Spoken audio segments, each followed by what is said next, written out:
We'll guide you through how to review DaVinci Resolve projects efficiently. If you find this helpful, consider subscribing and liking the video. First, open DaVinci Resolve on your desktop. Once you have your project loaded, go to the top menu and click on the View tab. This is where you'll find different options to customize your workspace for reviewing.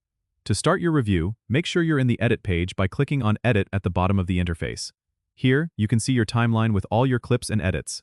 Play through your timeline using the spacebar to start and stop playback. As you watch, you can make notes directly in DaVinci Resolve by using markers. To add a marker, simply press the M key while the playhead is over the point you want to note.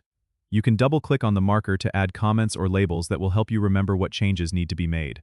If you need to make minor adjustments while reviewing, such as trimming clips or adjusting audio levels, you can do so directly in the timeline.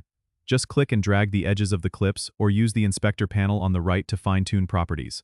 For a more detailed review, switch to the color page by clicking on Color at the bottom. Here, you can review and adjust color grading, ensuring everything looks perfect.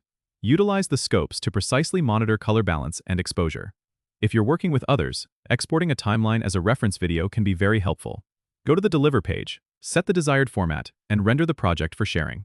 Remember, regular reviews ensure a high-quality final product, so take your time to go through these steps carefully. Don't forget to subscribe and comment if this helped you out.